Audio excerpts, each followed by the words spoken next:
자, 나 전 의원 출마 여부에 관심이 쏠리고 있는 가운데 오늘 안철수 의원이 출마를 선언했습니다.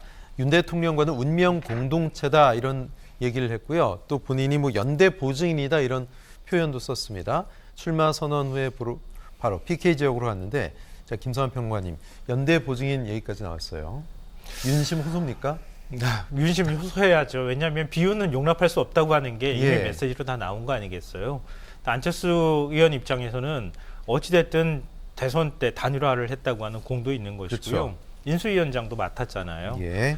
그것 자체가 일종의 이제 자기로서는 굉장히 큰 자산이 될 수 있기 때문에 윤석열 대통령, 윤석열 정부의 성공을 위해서 열심히 노력하겠다. 내가 아무리 대권을 노린다고 하더라도 네. 일종의 비윤이 되지는 않겠다. 이렇게 충성맹세를 일종의 해야 되는 상황이 아닐까 싶어요. 예. 근데 그런 얘기를 한편으로 하는 거고요. 다른 한편으로 생각할 때는 이건 손해볼 것 없는 장사라고 생각하는 것 같아요. 왜냐하면 어찌됐든 결선 투표제가 도입이 됐기 때문에 1차 투표에서 과반이 되기는 쉽지 않을 거거든요. 네. 결국은 본투표까지 가야 될 텐데 예. 이런 과정에서 지금 구도로만 봤을 때에는 김기현, 안철수 두 명이 남을 가능성이 매우 높거든요. 네네. 근데 김기현 의원만 가지고는 총선에서 어렵지 않겠냐라는 의견이 제기될 가능성이 있어요. 특히 이제 이준석 대표가 당대표 되고 난 다음에 당원 가입했던 수도권이나 또는 상대적으로 젊은 층의 경우에는 김기현 의원에 대한 호감이 상대적으로 높지 않을 가능성이 있거든요. 그러니까 어느 정도라도 당대표가 되면 제일 좋겠지만 예.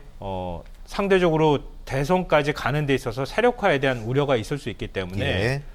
이른바 윤심을 중시하는 당원들한테 전폭적인 지지는 받기는 어렵더라도 의미 있는 성과를 내게 될 경우에는 차기 대선까지 가는데 어느 정도 성과를 내는 디딤돌을 만들 수는 있을 것이다. 네. 여기까지 저는 보고 안철수 의원이 출마 선언을 한 것이다 이렇게 생각합니다. 예, 지금 뭐 윤 대통령이 소위 윤심을 주지 않더라도 안철수 의원의 출마 자체에 대해서 비토하거나 부정적으로 생각할 뭐 그럴 계제는 아니잖아요, 그죠? 그렇죠. 네.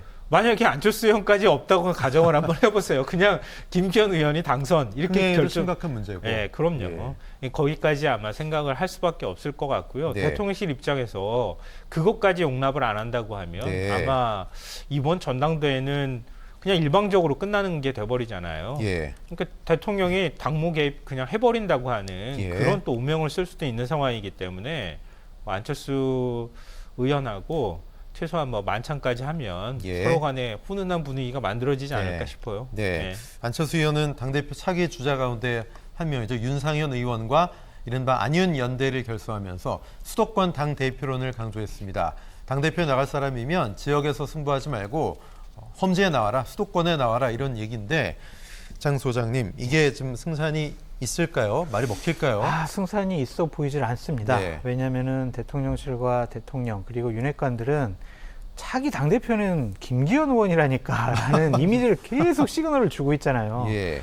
그런 상황에서 안철수 의원이 저렇게 출마 선언을 하고 윤상현 의원과 연대설을 흘리는 것에 대해서 특별한 제동을 안 걸잖아요. 네. 왜 안 걸겠습니까? 에이, 그냥 형식적인 경쟁자, 예. 그냥 승산이 없는 그런 사람들 결선 투표 가더라도 뭐 안철수가 김기현을 이길 수가 있겠어? 당원 100%로 하는데 우리가 똘똘 말아서 몰고 가면 김기현 의원이 당대표가 되겠지. 형식적인 경쟁의 모습을 좀 보이고 싶어 해서 안철수, 윤상현 조에 대한 특별한 견제가 보이질 않습니다. 또 안철수라는 거물을 꺾고 김기현 의원이 되면 뭐 그것도 나쁜 그림이 아닐 테니까요. 그건 윤 입장에서는요? 나쁜 그림일 것 같은데요. 왜냐면은 김기현 제가 말 의원은- 실수했습니다. 김기현 의원이 처음에는 막 예. 당원 여론조사를 해보면 예. 당 지지자 여론조사 해보면 1%, 2% 나오다가 네. 지금 막 끌어올리고 있잖아요. 예. 왜 그러겠냐고요. 나랑 호흡이 잘 맞는, 내가 말을 하지 않더라도 딱 눈치껏 알아서 공천과 관련해서는 대통령실의 분위기를 잘 따라줄 만한 예, 사람. 예. 그래서 김기현 의원을 미는 게 아니겠느냐라는 게 제 분석인데 네. 안철수 대표는 당대표를 예전에 해봤고 예. 또 대권에 관심이 있는 분이란 말이에요. 자기 정치할 거예요. 그렇죠. 그런 공천과 관련해서는 자기의 고집과 신념이 있을 가능성이 있어요. 그러면 네. 대통령실은 불편한 거죠. 예. 그래서 이 사람은 안 돼. 하지만 특별히 경쟁력 있는 경쟁자는 아닌 것 같아. 네. 야, 민심이 앞서 나가는 유승민? 안 돼. 당원 교체. 그냥 당심 100%. 당심에서 나경원 의원이 앞서 나가니까 그래? 그럼 나경원 주저앉혀. 그런데 지금 윤심에서는 지금 김기현 의원이 앞서 나가잖아요. 네. 안철수 의원이 아무리 저도 윤석열 대통령 성공에 밑거름이 되겠습니다라고 하더라도 예. 별로 너는 영향력이 없을 아. 것 같아. 왜냐? 안철수 의원이 당원들하고 스킨십이 그렇게 없어요. 네, 들어온 지 얼마 안 되기도 그렇죠. 했고. 예. 그러니까 당원들이 안철수 너무 고마워. 저 사람 이번에 밀어줘야지. 이런 생각보다는 그래 이번에는 대통령이 예뻐하는 그런 사람을 당대표로 만들어주는 게 좋을 것 같아 라고 생각할 가능성이 높죠. 네. 이러한 모습들이 과연 적절하냐 부적절하냐 예. 이러한 차원을 떠나서 일단 대통령실은 예. 안철수 윤상현 연대의 파괴력에 대해서는 예. 상당히 좀 저평가하고 있다. 그렇게 네. 볼 수가 있죠. 자, 친윤 그룹의 강력한 지지를 받고 있는 김기현 의원 캠프를 열었습니다. 본격적인 세를 규합하고 있는데 또 장남이 결혼을 했죠. 윤 대통령이 김기현 의원 장남 결혼을 보도로 접하고 축하 전화까지 했다고 알려졌습니다. 장 소장님, 이건 뭐 흔히 있을 수 있는 일입니까? 아니면 일개 의원 뭐 경조사에 대통령이 전화하는 건 이건 이례적인 일입니까? 근데 보통 집권 여당 의원이면은 네. 전화나 축전이나 이런 것은 그냥 해요. 정말 예. 친분이 있고 또한 본인이 이뻐하는 의원이라면 전화까지 할 수 있겠죠. 네. 뭐 화환도 당연히 보낼 거고요. 예. 그래서 특별히 뭐 특별한 일이다라고 보기는 어려운데 네네. 이게 이제 밝혀졌잖아요. 그렇죠. 왜 밝혀졌겠냐고요. 흘리- 김기현 의원 흘렸겠죠. 쪽에서 이제 흘렸겠죠. 왜 흘렸을까요? 예. 윤심이 나한테 당원 있어. 여러분, 저 윤석열 대통령 저 되게 이뻐해주고요. 저 대우 잘해주고 있습니다. 윤심은 저한테 있어요. 그러한 시그널을 당원들에게 주기 위해서 의도적으로 흘린 거다. 치고 빠지잖아요. 지금 호흡이 잘 맞아요. 네. 딱 흘리고 나니까 대통령실 관계자는 아유 대통령이 이렇게 김 의원에게 전화한 거 의례적인 거예요. 안 했다고 안 하잖아요. 네. 그러니까 이것은 서로 짜고 치는 고스톱이 아니냐라는 좀 생각이 들고 이러한 것들을 계속 쌓이다 보면 대통령을 좋아하는 당원들은 예. 그래 그러면 당대표 김기현 뽑아야 되겠네 그렇게 생각할 가능성이 높습니다. 예.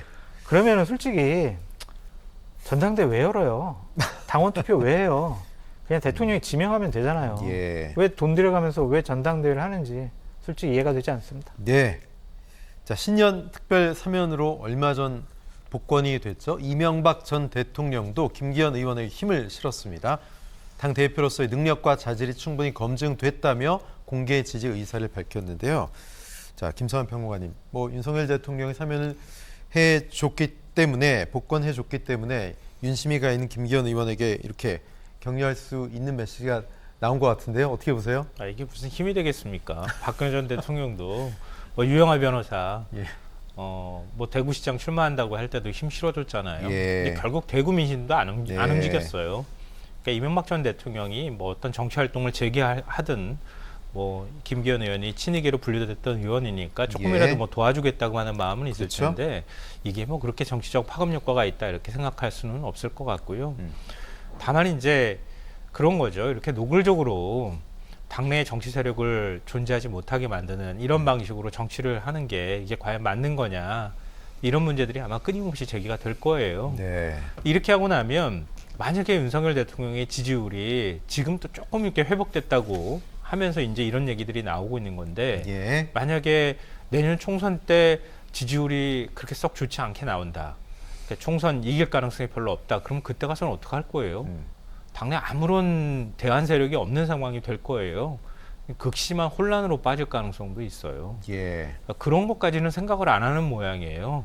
어찌됐든 지금은 힘이 있고 뭐든 할 수 있기 때문에 이렇게 끌고 가면 무능한 야당이 있어서 우리는 얼마든지 이길 수 있다 이렇게 생각하고 있는지는 모르겠어요. 네. 이게 나중에 가서는 그렇게 썩 긍정적인 효과로 저는 나타날 거라고 생각하지는 않습니다. 네. 그러니까 이재명 대표 한 명을 흔들어대면 민주당이 지리멸렬해지고 결국 내분에 빠짐으로써 결국 국민들의 선택은 현 정부에 힘을 싣는 방향으로 갈 것이다. 뭐 이렇게 계산하고 있는지는 모르겠지만 네. 정치가 그렇게 뭐 계산대로만 된다 그러면 얼마나 좋겠어요. 예. 저는 그렇게 되지는 않을 거라고 생각합니다. 알겠습니다.